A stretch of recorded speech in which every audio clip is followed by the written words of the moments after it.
efectivamente, en estos 45 minutos, un poco explicar, ¿no? Mi visión sobre el tema de empoderar a colaboradores. Digamos, elegimos esta palabra de colaboradores, no trabajadores. No, vamos a hablar de colaboradores porque realmente es aplicable a cualquier tipo de organización. No tiene que ser una empresa o una gran empresa, una pequeña empresa, una microempresa o una organización no gubernamental o una administración pública. Vamos a ver qué podríamos hacer, por qué es importante empoderar, por qué en este momento deberíamos empoderar y qué podríamos hacer, ¿no? Al final incluso me gustaría dedicar un tiempo a darles como unos pequeños consejos, ¿no? Bueno, voy a intentar explicárselo de una manera sencilla, intentar no ser académico, aunque efectivamente yo soy profesor de la Universidad de Granada en la actualidad, pero bueno, pues digamos, he tenido ocasión, durante 10 años antes de trabajar en la universidad, he trabajado en Departamento de Recursos Humanos, en distintas organizaciones públicas y privadas, y también he hecho y sigo haciendo trabajo de consultoría, ¿de acuerdo? En temas específicos de recursos humanos. ¿Por qué deberíamos empoderar ahora, ¿no? Pues, claro, el tema de empoderamiento es algo relativamente reciente, ¿no? Es decir, que este concepto, para mí es un concepto clave, básico en recursos humanos o en gestión del talento, pues porque, digamos, está de alguna forma incidiendo en algo realmente actual, ¿no? Es decir, el tema de empoderamiento en gestión del talento tiene apenas 20 años o menos incluso, ¿no? En muchas empresas. Es decir, este concepto aparece a finales del siglo XX, más o menos, y es de gran actualidad, ¿no? Y esto explica el por qué antes, las empresas de antes, pues funcionaban bien, sin empoderar, pero ahora realmente las empresas van a tener que incorporar estos conceptos de empoderamiento. Porque realmente las empresas, nuestro entorno todo está cambiando, estamos cambiando, bueno, cambia la tecnología, esto es lo más evidente, pero está cambiando la sociedad, está cambiando nuestros valores, estamos cambiando nosotros como personas y a veces no somos conscientes. Para que veamos, es decir, que realmente cómo cambiamos, y a veces no somos conscientes de ello, permítame que le muestre algunos ejemplos muy gráficos, ¿no? Fíjense, por ejemplo, en este gráfico, ¿no? Que es, bueno, pues la matriculación de personas por cada 1000 habitantes en educación superior, en universidades, en distintas regiones. Estamos viendo Europa, América Central y del Sur, Asia. Fíjense el incremento espectacular a partir sobre todo de los años 80. Es decir, realmente una de las características que debemos ser conscientes es que nuestras personas, nuestros colaboradores, son personas cada vez más capacitadas. Y por tanto, esa capacitación, que podemos verla perfectamente en este gráfico, lo que nos va a obligar es que vamos a tener que gestionar el talento, gestionar a estas personas de una manera distinta a como se había hecho antes, a como se había hecho en los años 60, los años 70 o los años 80 incluso.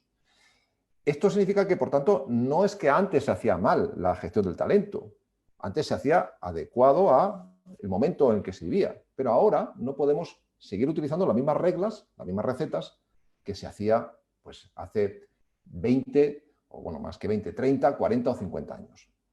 Pero déjame que le voy a poner una foto que digamos que lo van a entender, ¿no? Porque el problema que tenemos es ese, digamos, sensación de permanencia, esa ilusión de la permanencia, ¿no? ¿Se acuerdan de esta frase de Heráclito, ¿no? Del Panta-Rey, ¿no? Donde uno tiene la percepción de que si se baña 2 veces en el mismo río, pues estamos bañándonos en el mismo río. Y esto es totalmente falso, porque el río es distinto, el agua que nos baña es distinta y nosotros mismos incluso somos distintos. Bueno, pues esta falsa sensación, que ya lo decía Heráclito, pues fíjense, bueno, pues hace 2500 años ya hablaba de esto, nos sigue ocurriendo, ¿no? Pero para que veamos cómo hemos cambiado, hay muchos ejemplos que podríamos poner. Le voy a poner simplemente dos, digamos, una foto, ¿no? Y fíjense, 2 fotos. Esto sería el Mundial de Fútbol, ¿no? Del año, fíjense que estamos hablando del Mundial de Fútbol en el mismo país, la final del Mundial de Fútbol, en el mismo país, que fue Brasil, en el mismo estadio, pero en dos momentos distintos, en 1950 y en el 2014. En 1950, bueno, pues ganó Uruguay, le ganó a Brasil, y en el 2014 le ganó Alemania a Argentina. Pero fíjense cómo ha cambiado, no solamente la cercanía, el equipamiento de las personas, la cercanía del público, sino los medios tecnológicos que utilizamos, la tecnificación. Seguimos pensando que seguimos jugando el mismo juego, el fútbol, ¿no? Seguimos pensando que los jugadores utilizan las mismas estrategias, pero no tiene nada que ver. Las reglas de juego, las estrategias, el entorno, el estadio, es absolutamente distinto. Bueno, pues este símil del fútbol lo deberíamos también aplicar en el caso del trabajo, ¿no? Fíjense cómo cambia el trabajo, pues también en los años 50, 60, fíjense cómo están separadas hombres y mujeres en escritorios distintos, fíjense cómo están dispuestos los escritorios para esa cercanía física, incluso algunos están enfrentados unos con otros, y cómo en la actualidad, bueno, desgraciadamente tenemos que utilizar máscaras con mayor distancia social, con medios tecnológicos mucho más... con, digamos, un cierto aislamiento unos con otros, aunque estén en la misma posición, pero estamos mucho más aislados. Bueno, pues todo esto, el problema es que, volviendo otra vez al pantarrey que veíamos antes, el problema es que seguimos manejando nuestras organizaciones, un poco siguiendo esta frase de McLuhan, ¿no? Y él decía, vale, el problema es que estamos dirigiendo nuestras organizaciones hacia el futuro, pero utilizando, digamos, el espejo retrovisor de nuestro auto, nuestro carro, nuestro coche. ¿Y qué pasaría si nosotros condujéramos un coche, un carro, un auto mirando por el espejo retrovisor? Pues obviamente chocaríamos con otra persona, con algún obstáculo, ¿no? Pues esto es lo que nos ocurre con las organizaciones, que seguimos utilizando estrategias de hace 30, 40, 50 años en organizaciones que no tienen nada que ver, con equipos humanos que no tienen nada que ver con lo de hace 30, 40, 50 años. Bueno, ¿y cómo podemos manejar este nuevo entorno entonces? Bueno, pues tenemos que hacer varias cosas, obviamente. La primera es ser consciente de que tenemos que cambiar, pero de alguna forma, algunas de las cosas, y por eso, digamos, nuestro grupo de investigación está enfocado a lo que se llaman organizaciones saludables, sería llevar a cabo prácticas saludables de gestión de personas, ¿no? ¿Y a qué se refieren como prácticas saludables? Pues las prácticas saludables se trataría de hacer que nuestras organizaciones promuevan el que sean eficientes, eficaces, organizativamente, pero también que promuevan el desarrollo y el bienestar. Y esto es un concepto totalmente novedoso, que no ocurría en el pensamiento de hace 40 o 50 años.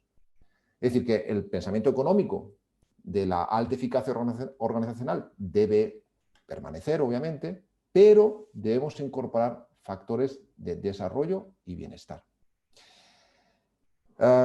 Y esto hace que realmente lo que tenemos que intentar es evitar prácticas tóxicas que todavía siguen existiendo en las organizaciones e intentar sustituirlas por prácticas saludables. ¿Y qué prácticas saludables podemos hacer? Bueno, pues no hay una receta, no hay una vacuna, no hay un modelo, no hay una única forma de cual consigamos una práctica saludable.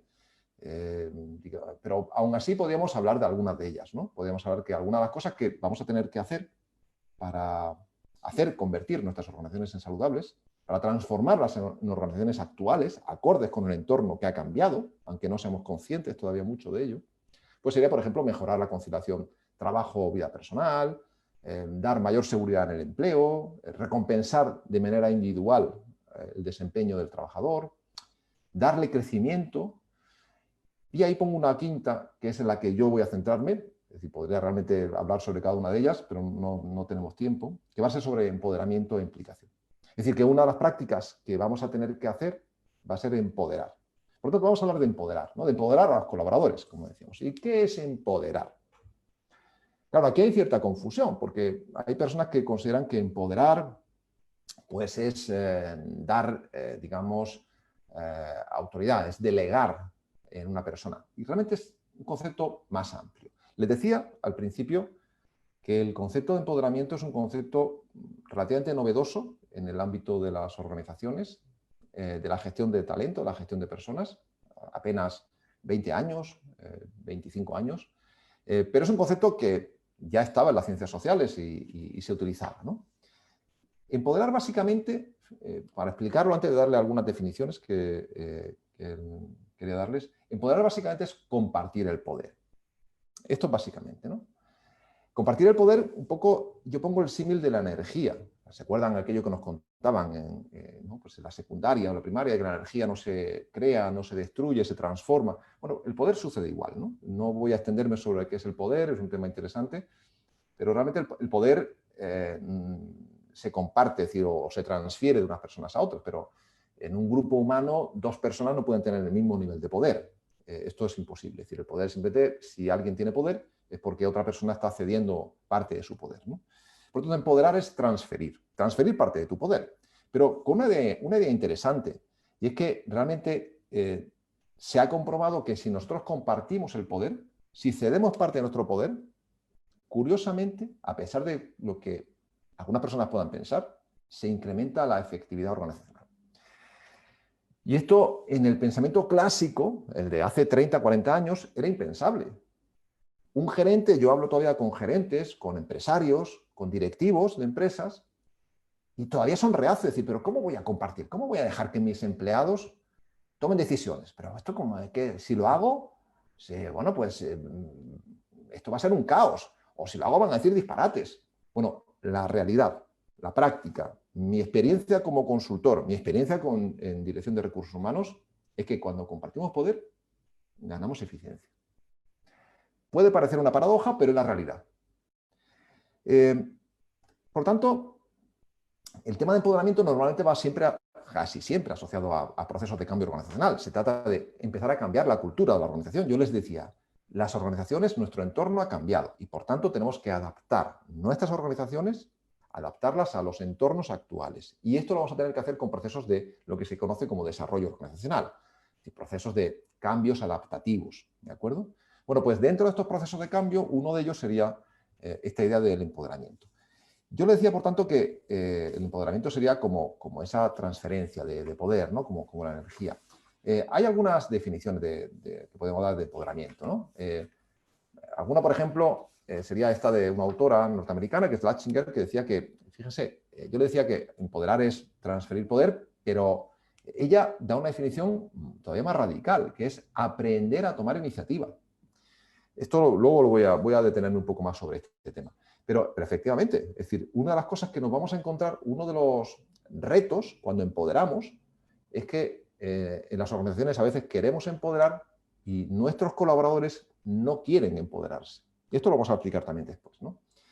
Esto es algo habitual. Luego explicaré algunos de los motivos por los que suele ocurrir esto.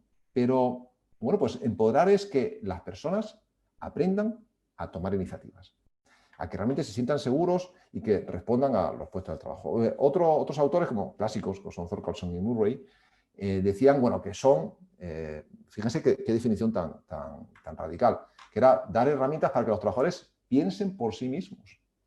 Esto es tremendo, es decir, no estamos diciendo darles poderes, que piensen, porque en muchos casos los trabajadores, pues lo que están acostumbrados es simplemente a obedecer, ¿no? Sobre lo que tienen que decir. Bueno, las ventajas de empoderar son muchas, ahí les pongo algunas de ellas, mejora la satisfacción, la iniciativa, la creatividad. Pero una cosa que sí me gustaría centrarme es que realmente cuando hablamos de empoderamiento, hay varios tipos de empoderamiento. Yo ya algo he citado, ¿no? Hay personas que, bueno, hay, digamos, distintas corrientes que piensan que hay como 3 tipos de empoderamiento: empoderamiento individual, empoderamiento directivo y empoderamiento organizativo. A mí me gusta centrarme básicamente en 2, porque yo creo que es mucho más, desde el punto de vista psicológico, mucho más interesante. Realmente hay 2 tipos de empoderamiento.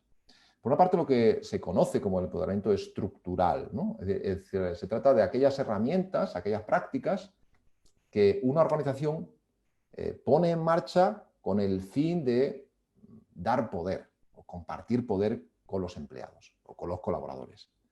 A esto lo vamos a llamar empoderamiento estructural. Pero si solo hacemos empoderamiento estructural, realmente no estamos empoderando a las personas.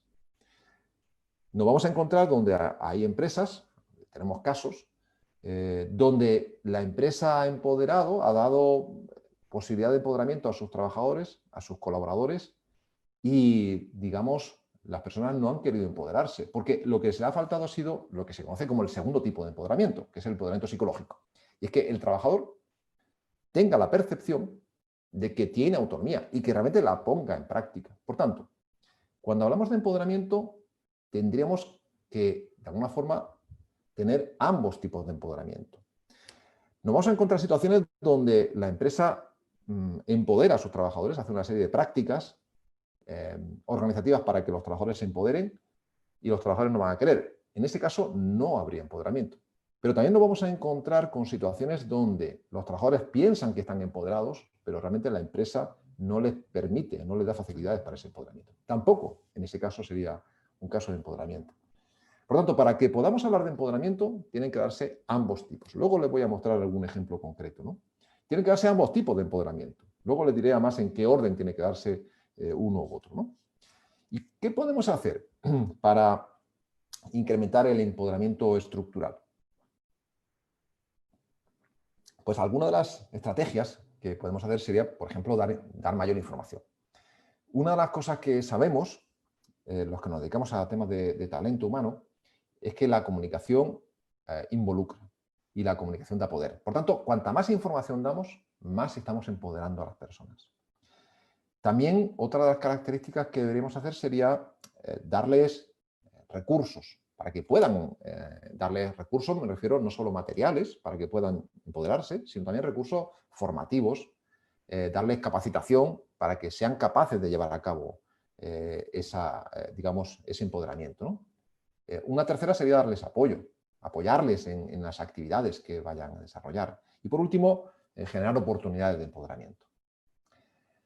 Nosotros desde la Universidad de Granada llevamos a cabo un cuestionario, hemos adaptado un cuestionario que fue desarrollado por Lashinger, que es una autora, Lashinger y Finnegan, autoras canadienses, y ella desarrollaron un cuestionario muy sencillito de 12 preguntas, de 12 ítems, donde podemos evaluar, está traducido y ahí tienen, digamos, la referencia donde pueden consultar el cuestionario y cómo se evalúa, donde podemos ver si realmente una empresa tiene empoderamiento estructural. Podemos evaluar si hay ese empoderamiento estructural.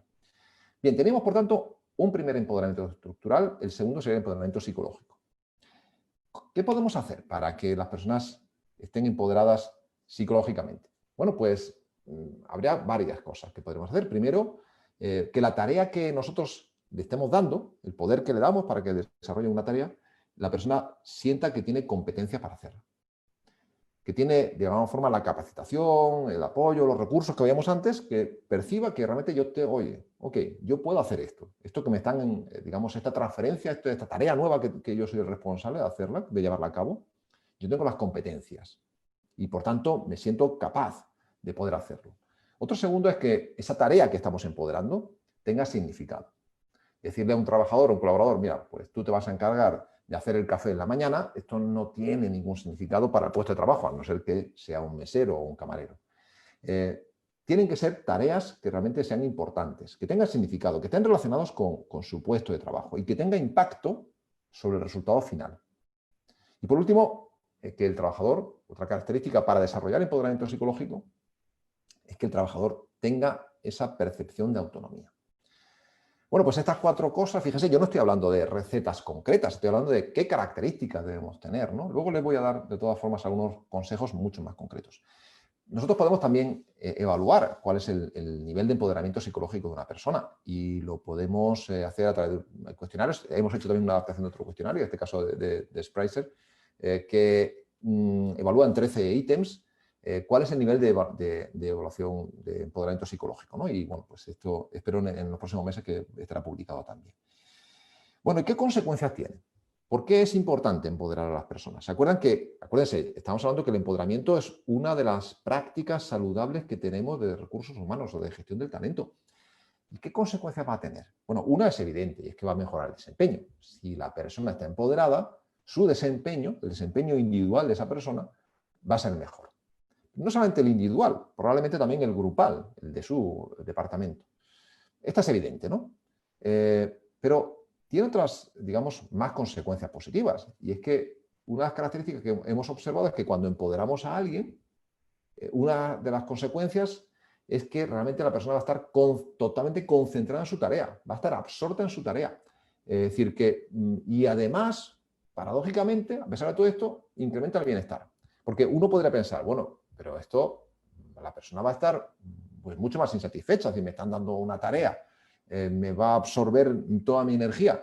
No solamente voy a estar concentrado y de alguna forma voy a estar más involucrado, sino que además se va a incrementar mi bienestar, ¿no?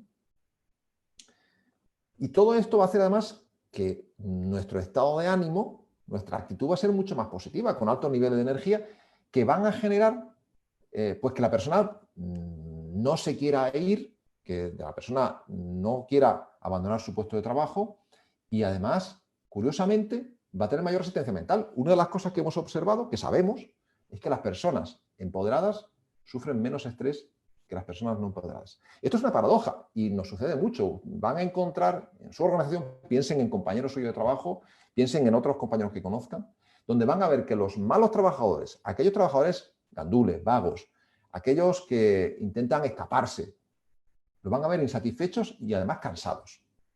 Y esto es una paradoja, decir, bueno, pero ¿cómo va a estar cansado si no hace nada? Es que es cierto. Y vamos a ver por otra parte que aquellos trabajadores que están totalmente empoderados, implicados en su tarea, absortos con su tarea, están más satisfechos, con mayor bienestar y además, encima, están contentos y con mayor resistencia mental y al estrés, ¿no?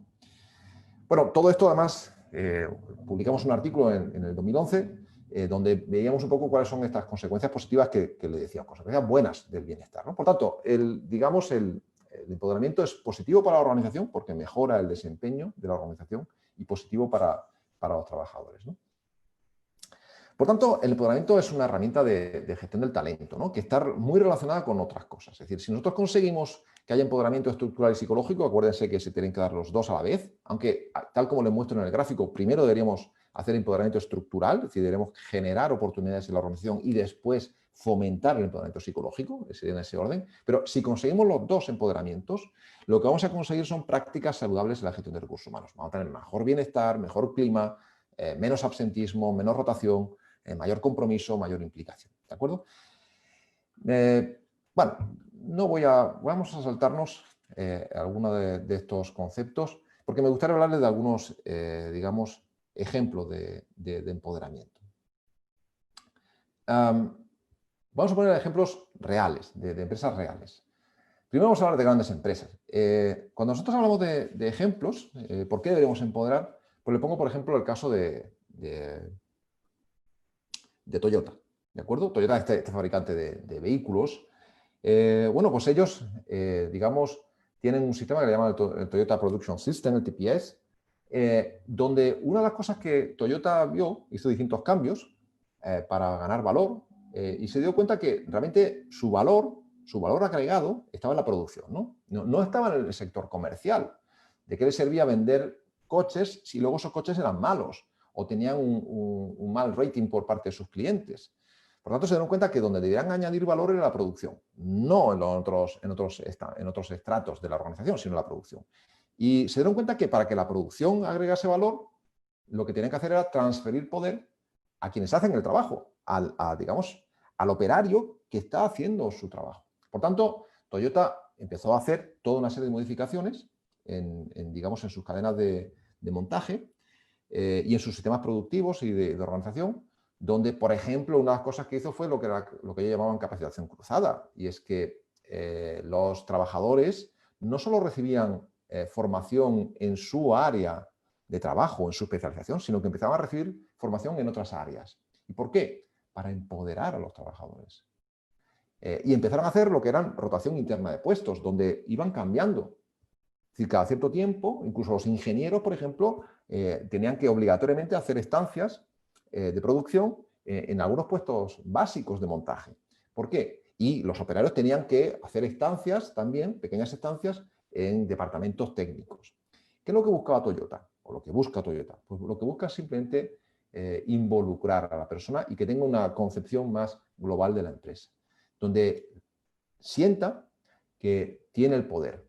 Hay una anécdota que puede ejemplificarlo muy bien, y es que en las cadenas de producción de Toyota hay digamos, una palanca que puede cualquier operario tocar, cualquier operario de la fábrica. Esa palanca paraliza el sistema de producción de la cadena de montaje. Y lo que viene a transmitir es que si algún operario detecta en algún momento que hay algo que se está haciendo mal en la cadena de producción, puede parar la producción. Parar toda la fábrica, cualquier operario, el último operario de la fábrica. Estamos transfiriendo poder, le estamos dando poder a esa persona, a todos los trabajadores, a todos los colaboradores, para que de alguna forma ellos están empoderados, saben que tienen la responsabilidad de conseguir el mejor vehículo, el de mejor calidad. Bien, todo esto, al final, lo que consigue es que efectivamente el trabajador tiene un control sobre la producción, ¿no? Pero no solamente podemos aplicarlo en el caso de empresas de producción, también en empresas de servicio, ¿no? Por ejemplo, Four Seasons, esta cadena norteamericana de hoteles. Bueno, pues una de las cosas, esto es una cita le dieron un premio a Great Place for Work, es decir, uno de los mejores sitios para trabajar. Y bueno, el vicepresidente ejecutivo de Four Seasons, uno de los vicepresidentes de Four Seasons, decía, vale, es que nosotros, como hoteles, lo que tenemos que hacer es que tenemos que brindar el mismo nivel de atención de nuestros huéspedes, a nuestros clientes, tenemos que tratar, igual que a nuestros clientes, tenemos que tratar a nuestra gente, a nuestros empleados, y tenemos que empoderarlos. Fíjense que este concepto, es decir, antes la empresa estaba orientada, debía estar orientada hacia el cliente. Esto es absurdo. Tenemos que tener el mismo nivel de atención a los clientes que a nuestros trabajadores. Tenemos que darles confianza. Porque estos trabajadores son los que van a hacer, que decía este vicepresidente, que nuestra cadena, Four Seasons, haga que nuestros clientes se lleven experiencias memorables, ¿no? Esto tiene que ver un poco con la cadena de servicio, ¿no? Es decir, si yo consigo empoderar a mis trabajadores, voy a hacer que estén satisfechos, que su bienestar sea mayor, con lo cual voy a conseguir que, por lo pronto, retenerlos y que la calidad del servicio hacia el cliente sea mayor y, por tanto, van a retener al cliente y esto va a generar un beneficio en la empresa. Bueno, estos son ejemplos, digamos, clásicos de empoderamiento en grandes empresas. Pero claro, a veces surge siempre la pregunta, bueno, pero estos son empresas extranjeras, norteamericanas, canadienses, japonesas, ¿esto cómo voy a aplicar yo en mi empresa, mi mediana empresa, mi pequeña organización en mi entorno local? ¿Se puede aplicar? Perfectamente. Y de hecho hay experiencias para aplicar. Les voy a poner el caso, un caso que nosotros hicimos de consultoría aquí en España, ¿no? Una empresa mediana, aproximadamente unos 200 trabajadores, que se dedica a la distribución comercial, ¿no? Y tiene delegaciones en toda España con trabajadores. Bueno, lo que hicimos fue un proceso de intervención, un proceso de desarrollo organizacional trabajamos con 3 áreas de los trabajadores, administración, almacén comercial. Y bueno, lo que conseguimos, lo que observamos, tras este proceso donde cambiamos la empresa para que empoderara a los trabajadores, lo que conseguimos fue que los niveles de empoderamiento subieron, fíjense en una escala 1 a 5, el empoderamiento psicológico está todos por encima de 4, está en 4,09 hasta 4,36 en el caso de meditación, el empoderamiento estructural un poquito más bajo, pero en cualquier caso también bastante alto. Y lo que observamos es que empoderando a las personas, su compromiso con la empresa subió espectacularmente, fíjense con también valores muy altos, el bienestar de los trabajadores se incrementó también por encima de 4 y la intención de abandonar la empresa disminuyó, fíjense, hasta valores bajísimos que nunca se habían dado cuenta, ¿no? Lo que pudimos observar aplicando distintas técnicas estadísticas es que realmente el empoderamiento había producido, ambos empoderamientos a la vez habían producido un incremento del compromiso de los trabajadores con la empresa y este compromiso lo que había hecho es que había mejorado el bienestar de los trabajadores y también la retención. No sucedió igual con el clima, por eso ahí lo pueden ver, es decir, pensamos que el clima iba a mejorar, el clima no se había afectado ni positiva ni negativamente, es decir, que realmente no mejoró el clima, lo que sí ocurrió es que mejoró el bienestar y la retención. Es decir, por tanto, hemos conseguido que con empoderamiento el compromiso de las personas es mayor y su bienestar también es mucho mayor, aparte de las consecuencias positivas para la organización. Bueno, este estudio, por cierto, esta aplicación lo pueden ver también en un artículo que publicamos en 2011 y ganó un premio, por cierto, de esta investigación. Pero bueno, les he contado casos de empoderamiento, pero podría hablarles también de casos que hemos hecho de no empoderamiento. De esto también tenemos experiencias. Les voy a contar 2 casos concretos reales que llevamos a cabo, ¿no? Uno fue una empresa maquiladora. En este caso, una experiencia que tuvimos en una empresa asiática ubicada en el norte de México. En este caso, esta empresa maquiladora, una gran empresa, bueno, pues se puso en contacto con nosotros porque tenían unos índices de rotación y absentismo muy altos. Y la empresa no sabía qué ocurría.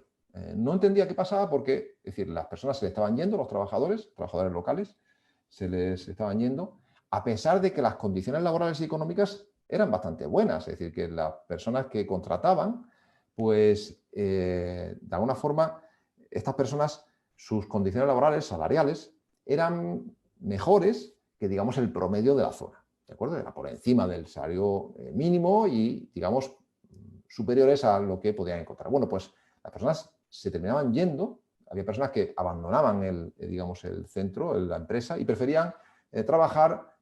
Bueno, la empresa sobre todo estaba feminizada, es decir, había muchos puestos ocupados por mujeres, preferían trabajar, por ejemplo, en servicio doméstico o irse a trabajar en una tiendita o a trabajar en el sector agrícola, con peores condiciones. Y claro, ellos se preguntan, ¿por qué? ¿Por qué si son las mejores condiciones laborales, por qué se nos van los trabajadores? Bueno, hicimos un estudio, estuvimos reuniéndonos con los trabajadores, con cada uno de ellos, y una de las cosas que nos mostraron es que realmente su trabajo tenía dos características. Que era un trabajo monótono y que además no tenían, por tanto, ninguna toma de decisión. Un trabajo absolutamente mecánico. Y que esto al final lo que hacía es que terminaban hastiados, cansados de ese trabajo, les producía un cansancio psicológico tremendo, esa, digamos, monotonía y ausencia de toma de decisiones, y preferían irse a otro trabajo donde tuvieran un mayor control de lo que hacían, aun ganando menos o aun con peores condiciones de trabajo. Por tanto, nosotros, bueno, lo que propusimos a esta empresa es que debería, de alguna forma, empezar a implementar casos de empoderamiento entre sus trabajadores. Tenemos otro caso que también hicimos, en este caso fueron con 56 centros educativos, lo llevamos a cabo en Ecuador, y en este caso, bueno, fue un proyecto que hizo el gobierno del Ecuador hace ya algún tiempo, donde implementó, instauró sistemas informáticos, empezó a informatizar los centros educativos. Y lo que ocurrió es que, digamos, se incrementó el malestar entre los profesores de estos centros educativos, a pesar de que, de alguna forma, se les estaba dando herramientas tecnológicas más adecuadas. ¿Qué fue lo que pasó realmente? Bueno, pues lo que ocurrió, lo que sucede en muchos casos con procesos de cambio, como puede ser este, en el caso de un cambio tecnológico, es que hubo una ausencia total de participación en el proceso. Es decir, las personas no participaron, sino que les vino impuesta, es decir, venían las computadoras, las instalaban y, digamos, ellos no habían diseñado para nada el proceso, ¿no? Ni tampoco se le había dado capacitación, ni se le había preparado tecnológica cognitivamente o emocionalmente. Y todo esto, al final, lo que hacían es que las personas pues sentían un malestar, un disconfort, ¿no? Había lo que nosotros llamamos un efecto boomerang, es decir, que la organización intentó mejorar, hizo un proceso de cambio supuestamente positivo porque era implementar procesos tecnológicos, y lo que ocurría era todo lo contrario. En vez de mayor bienestar, lo que ocurrió es que la gente estaba más insatisfecha. Bueno, pues, ¿por qué ocurrió esto? Pues porque realmente nosotros, cuando hacemos procesos de cambio, no podemos centrarnos en las habilidades técnicas o en las habilidades, digamos, simplemente mecánicas, sino que tenemos que incorporar otros elementos emocionales que se nos olvidan, ¿no? Como son expectativas, creencias. Tenemos que involucrar de alguna forma a estos trabajadores, ¿no? Bien, por tanto, ¿qué recomendaríamos? ¿Qué recomendaciones hicimos al sistema educativo sobre qué debería hacer en este caso? Bueno, pues de alguna forma las recomendaciones que hicimos fue, oiga, ustedes tienen que incorporar, en los procesos de cambio deben incorporar a las personas, deben hacer que incorporen procesos sociales y emocionales, ¿no? Donde contemos con la implicación y el empoderamiento de los trabajadores, ¿no? Para, de alguna forma, hacerlos sentir partícipes de ese proceso. Bueno, digamos, estudio también lo pueden consultar en este otro artículo que publicamos. En cualquier caso, me gustaría terminar en estos ya 10 minutos que me quedan con algunos 7 consejos sobre qué podemos hacer para empoderar. Yo les he mostrado simplemente, bueno, pues, qué es empoderar, qué ventajas tiene para la organización y para nuestros colaboradores, pero me gustaría, de manera muy concreta, comentarles algunos consejos. Yo lo he citado en 7, como cada día de la semana, para practicar, así pueden practicar cada día de la semana uno de ellos, y luego, bueno, pues ahí les regalo uno más. Primer consejo, debemos invertir en selección. La selección es increíble, digamos, la poca atención que las organizaciones prestan a los procesos de selección. Es increíble que, por ejemplo, una organización dedique mucho tiempo, esfuerzo, planificación para comprar una máquina, ¿de acuerdo?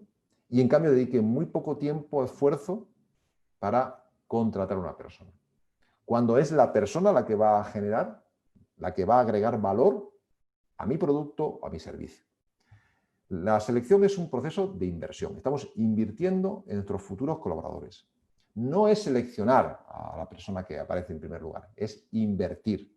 Es invertir. Y por tanto, como cualquier inversión, hay que dedicar tiempo, esfuerzo y dinero, porque como inversión vamos a obtener un rendimiento en el futuro. Por tanto, ¿qué consejos serían en el caso de la selección? Bueno, pues vamos a intentar seleccionar a colaboradores que encarnen valores y cultura de la organización. Nosotros cuando hacemos selección tenemos que tener en cuenta que el compromiso, el empoderamiento, se puede adquirir. Nosotros podemos hacer que la persona se empodere en nuestro trabajo, en su trabajo. Pero ya hay cierta predisposición. Hay personas que no quieren empoderarse, hay personas que no quieren comprometerse con la organización por diversos motivos, no nos da tiempo a explicar cuáles. Por tanto, nosotros cuando seleccionemos, no vamos a seleccionar a, digamos, el mejor candidato. Vamos a seleccionar al más adecuado a nuestro puesto de trabajo.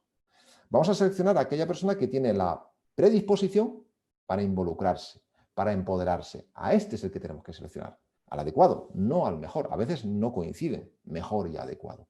Esto es una discusión que he tenido cuando hemos hecho selección con, digamos, con los clientes, con mis clientes, que intentan que seleccionemos al mejor. Y hay que explicarle que no, a veces vamos a seleccionar al mejor, vamos a seleccionar al más adecuado, a pesar de que tengamos a alguien que es mejor en términos de competencias técnicas, etc. Por tanto, tenemos que dedicar tiempo. No es un gasto, podemos decir, es una inversión que vamos a hacer. Y por tanto, como inversión, tenemos que dedicar tiempo. Y otra cosa importante, claro, a la hora de hacer selección es que yo tengo que identificar cuáles son los valores culturales que tenemos en mi empresa, que esta persona va a tener que, de alguna forma, involucrarse o va a tener que empoderarse y mantenerlos vivos estos valores. Por tanto, primer consejo, invirtamos, por favor, en selección. Segundo consejo, formación, formación y formación. La formación es básica. Pero cuando hablamos de formación, cuidado porque a veces pensamos que la formación es simplemente dar una charla, dar un curso, dar una capacitación. Y la formación es un concepto mucho más amplio. La palabra formación, en la raíz latina, formatio, lo que significa es crear. Realmente decir, la palabra latina lo que se refería a formar, a crear, a dar forma, de ahí viene, a algún objeto. ¿Qué es formación? Es simplemente dar forma a las personas. Por lo tanto, la formación no es solamente conocimientos, no es dar formación en conocimientos, se trata de, sobre todo, formación en actitudes y en habilidades. Una cosa importante que se nos olvida es que el proceso de formación, además, es continuo en el tiempo. Es decir, formación no doy una capacitación hoy y ya me olvido. La formación empieza desde que la persona se incorpora, por eso les decía que hay que dedicar tiempo a los procesos de acogida e integración, eso es formación también. Es decir, dedicar tiempo a ese primer día que la persona llega al trabajo, darle un plan de acogida donde le expliquemos en qué va a consistir, que le presentemos nuestra organización, mostrarle todos los procesos, que haga estancias, pequeñas estancias formativas donde entienda cuál es el objeto de la organización, que conozca a todos los miembros de la organización en la medida de lo posible. Por lo tanto, la formación empieza desde el momento del primer día, de la acogida, que sería ya un proceso de formación, y es continua en el tiempo. Formación no es solamente dar, insisto, una capacitación, es dar un curso, formación es mucho más. Formación es reunirnos periódicamente con el trabajador, escucharle, hablar, ver qué cosas pueden mejorar, crear equipos, crear grupos de formación, crear grupos, digamos, de apoyo, crear grupos de mejora. Todo eso es formación. Y una cosa importante cuando hacemos formación es lo que yo llamo desformar lo formado. ¿A qué me refiero con desformar lo formado? Bueno, pues, claro, yo les decía, antes les comentaba que nos vamos a encontrar con casos donde la persona, nosotros como organización vamos a formar, perdón, a empoderar estructuralmente a la organización, pero los trabajadores no van a querer. Y esto a veces nos ocurre, es que cuando nos reunimos con los clientes, con los empresarios, con los directivos, a veces nos hacen, digamos, nos transmiten idea de los trabajadores ahora no quieren comprometerse, los trabajadores ahora son gandules, son vagos, van simplemente a por la plata, por el dinero y ya está, etc. Y esto no es cierto. Y yo siempre les pongo el ejemplo de la formación, de la educación que hemos recibido. Ustedes piensen que todos nosotros al menos hemos estado 10 años en el sistema educativo, de promedio. Algunos hemos estado más tiempo, incluso 15 o 20 años. Pero pongamos 10 años. 10 años es mucho tiempo, 10 años son más importantes en nuestras vidas. ¿Qué es lo que recordamos? ¿Qué hemos aprendido en esos 10 años? Si piensen en un momento, ¿qué recuerdan ustedes de alguna materia de lengua, matemática, física, química, literatura? ¿Qué recuerdan de filosofía? ¿Tienen algún recuerdo, alguna idea que les viene de que aprendí esta cosa con tal profesor, tal maestro? Probablemente no. ¿Significa que el sistema educativo ha fracasado, ha fallado? No. Ha sido muy eficiente. Porque si hay algo que hemos aprendido en el sistema educativo, o que el sistema educativo nos ha enseñado, es a estar sentados y callados. Y de hecho ustedes van a ver, entren a una clase, en primer curso de primer año de educación formal, y van a ver el primer día cómo están los niños, van a ver cómo es el ambiente de la clase.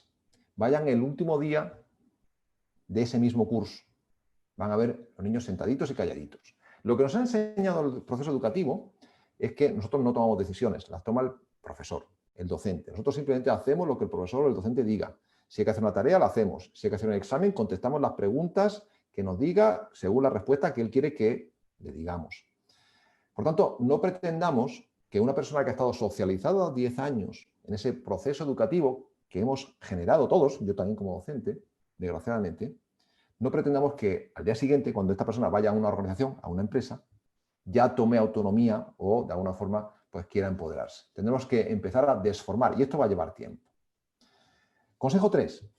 Haga crecer a sus colaboradores. Esto tiene que ver también con lo anterior, con la formación. Una de las críticas que a veces nos hacen nuestros clientes cuando vamos y hacemos una intervención y nos dicen, bueno, pues vamos a invertir en formación, nos dicen, pero es que si yo le doy formación a mis trabajadores, se me van a ir. Y yo siempre explico, miren, la formación no solamente no hace que la gente se vaya, es que lo que expulsa realmente a las personas de las empresas, de las organizaciones, lo que hace que las personas se vayan es cuando son conscientes de que en esa empresa no van a crecer, que no se le va a dar capacitación, que no van a aprender cosas nuevas, que no van a poder desarrollarse. Por tanto, todo lo contrario, la formación lo que hace es retener. Tenemos que hacer que las personas crezcan. Por tanto, tenemos que darles tareas adecuadas, tenemos que enriquecer esas tareas, tenemos que actualizar los perfiles, análisis de puestos y de alguna forma hacer carreras 3D. Cuando hablamos de carrera 3D nos referimos a que cuando pensamos en carrera profesional pensamos siempre en la carrera de tipo vertical. Es decir, cuando la persona va escalando puestos, pero esta vez no es posible. Por tanto, tenemos que hacer otro tipo de carrera profesional, lo que llamamos en las 3 dimensiones, por esto es 3D, ¿no? Que son, por tanto, hacer carreras verticales, pero también carreras, digamos, inclusivas, donde vamos enriqueciendo, es decir, darle nuevas tareas enriquecedoras al puesto, eso es carrera profesional también, o rotar a la persona, hacer esa dimensión circunferencial, cambiar a la persona a otros puestos o a otros departamentos. Eso también es carrera profesional. Por tanto, la carrera profesional no es solamente escalar jerárquicamente, carrera profesional es simplemente ir haciendo que la persona vaya creciendo como trabajador. Cuarto consejo, comunicación, importantísimo. Fomentemos la comunicación. La comunicación es poder, hagamos que las personas sientan que están empoderándose a través de la comunicación, compartámosla. Les pongo un ejemplo. En una de las intervenciones que hicimos hace unos meses con una empresa agrícola aquí en España, hicimos un proceso de intervención y bueno, yo lo que les pedía a una empresa importante, con exportaciones a otros mercados europeos y extracomunitarios de productos agrícolas, yo lo que les pedía a esta empresa, que era, insisto, importante, era que quería tener primero, antes de hacer el proceso de intervención, quería reunirme con todos los trabajadores. Entonces, bueno, nos reunimos en el salón de actos de la empresa, se reunieron todos, y cuando inició la sesión les hice una pregunta.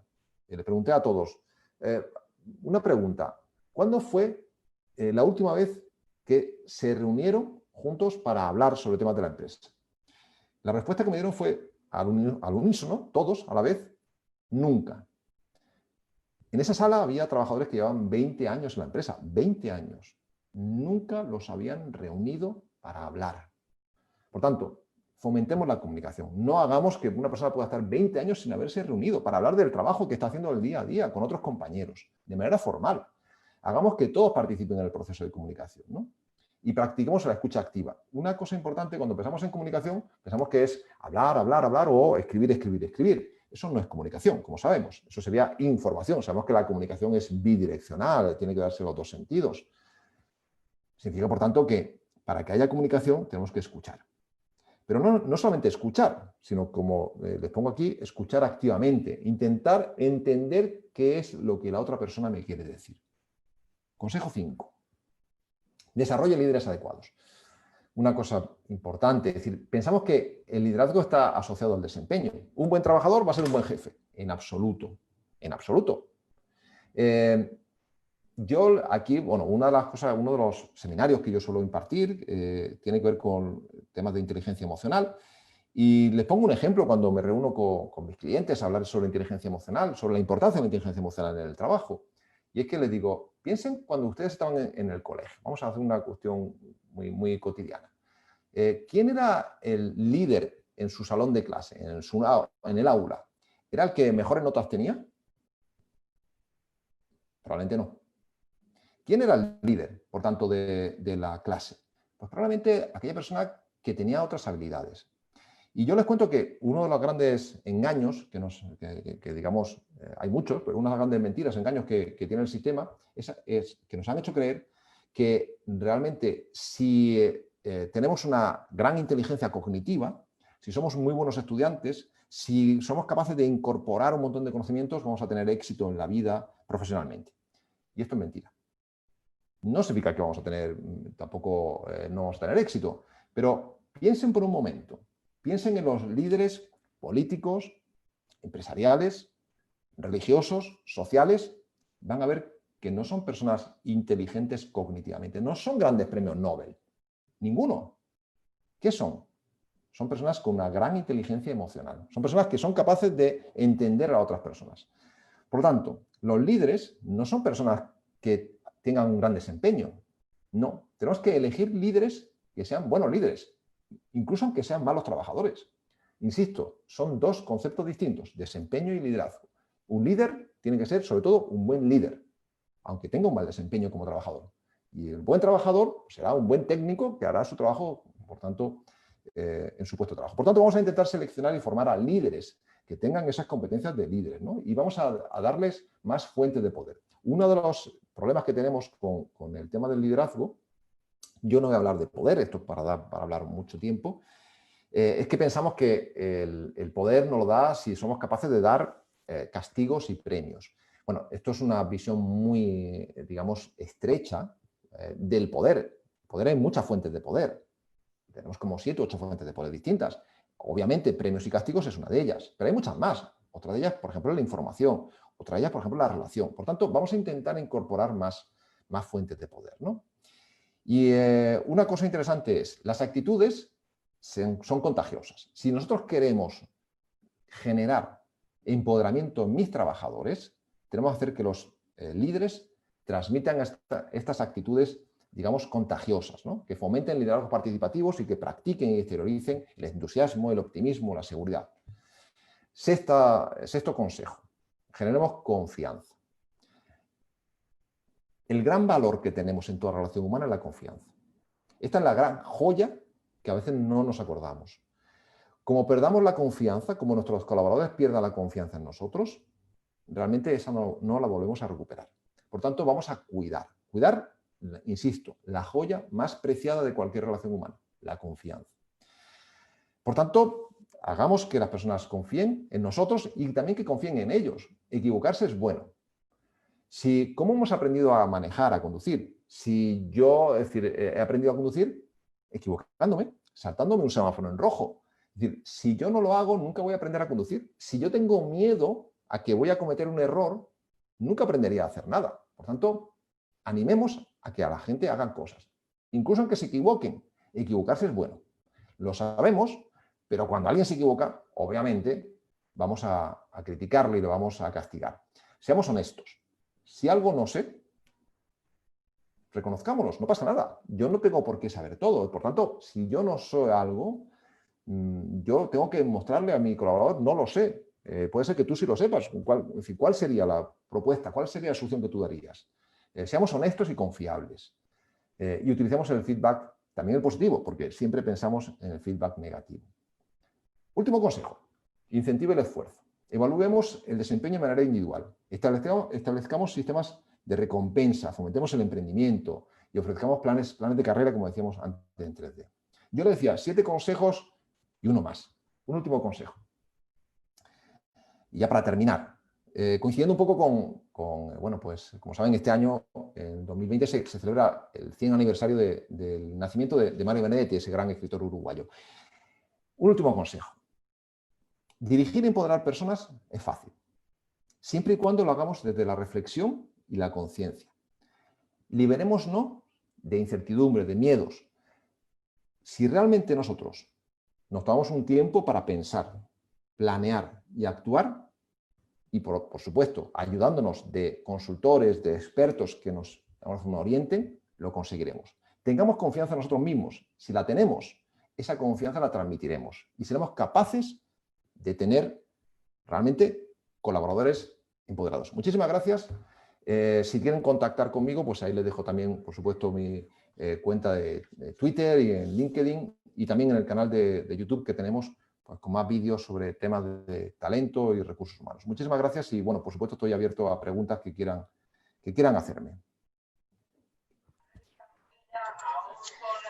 Sí. Muchas gracias por la conferencia. Aquí tenemos algunas preguntas. La primera es de Pedro Coach Barrientos, que dice: ¿cómo garantizar la responsabilidad del colaborador cuando es empoderado y fomentar la confianza de la gerencia al empoderar al equipo? Muy buena pregunta. Claro, esto es algo que nos sucede, ¿no? Y es que en el fondo, tenemos miedo a empoderar. Entonces, yo le hago la pregunta la cambiaría realmente. No es cómo fomentar, digamos, la responsabilidad en el empleado. ¿Cómo hacer que se me quite el miedo a la confianza en el empleado? Mi experiencia, insisto, tanto como responsable de recursos humanos como cuando he sido consultor, es que cuando nosotros damos poder a los trabajadores, cuando hablamos de responsabilidad, ellos la asumen de la manera más responsable que nos podamos imaginar.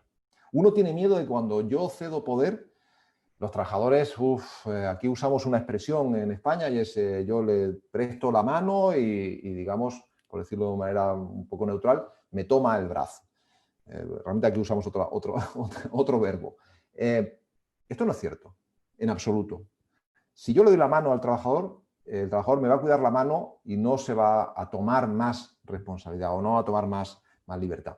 Por tanto, la pregunta sería, ¿cómo podemos hacer para perder nosotros el miedo a confiar en nuestros empleados?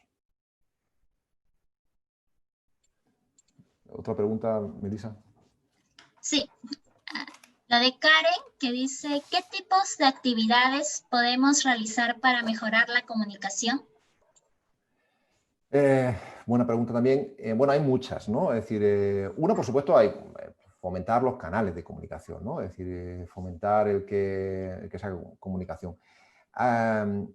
Bueno, he ido muy deprisa porque realmente eran muchos los temas que yo quería hablar y el tema es muy amplio. Una de las cosas que ponía en mi presentación, no lo he comentado y aprovecho ahora para decirlo, es que cuando digo fomentar la comunicación, no solo me refiero a la comunicación descendente, que esta es la que hay, o la ascendente, también puede ser, sino una que se nos olvida muchas veces, que es la comunicación horizontal. Hay muchas empresas que lo que hacen es que castigan el que los trabajadores se comuniquen entre sí, porque piensan que están perdiendo el tiempo. Obviamente, a veces comunicarse con el compañero es perder el tiempo, es estar conversando sobre el partido de fútbol o sobre lo que vimos ayer en televisión. Pero la comunicación horizontal entre compañeros tiene también ventajas. Tiene bastantes ventajas. Una es que, de alguna forma, lo que hacemos es traducir. Es decir, cuando nosotros recibimos órdenes, instrucciones de manera descendente, a veces no las entendemos y necesitamos del compañero que lo que va a hacer es traducirme. Es decir, oye, ¿qué es lo que hay que hacer en esta situación? El compañero, o también, otras cosas, otras las funciones de la comunicación horizontal es que me permite generar confianza, generar equipos de trabajo. Yo no sé hacer algo, tengo, digamos, la libertad, tengo la confianza por parte de la organización de poder conversar con el compañero de al lado. Por tanto, volviendo a la pregunta que me hacían, ¿qué cosas podemos hacer? Mejorar, por supuesto, los canales de comunicación, poner buzones de sugerencia, hacer reuniones periódicas, pero también permitir que la comunicación fluya en todos los sentidos. Eso que pensamos que es pérdida de tiempo, realmente puede ser una ganancia. Obviamente hay que controlarlo, es decir, no se diga que estén todo el día charlando, pero a veces la comunicación horizontal es algo positivo. Les comentaba el caso de la maquiladora esta que decía de México. Una de las cosas, no lo he comentado, una de las cosas que se quejaban los trabajadores es que esta empresa, que era de origen asiático, por eso insisto en este detalle, no les dejaba hablar con sus compañeros. Esto tiene sentido en la cultura asiática, pero en una cultura latina, como la que estamos, la que somos, donde para nosotros la relación social es importante, pues lo que conseguían es que me generaban un malestar. O sea, no puedo, yo estoy trabajando 8 horas con un compañero al lado y no puedo ni decirle nada. Oye, ¿cómo te va? ¿Cómo te fue el día? Oye, tu hijita se recuperó, ¿estás bien? No podías, porque eran castigados por parte de la empresa. Bueno, por tanto, insisto, la comunicación tiene que fluir en todos los sentidos. ¿Hay más preguntas, Melissa? Sí, acá hay otra de Karen también dice, en mi trabajo la rotación es bastante alta. ¿Qué sugerencias me puede dar para iniciar un cambio y generar compromiso?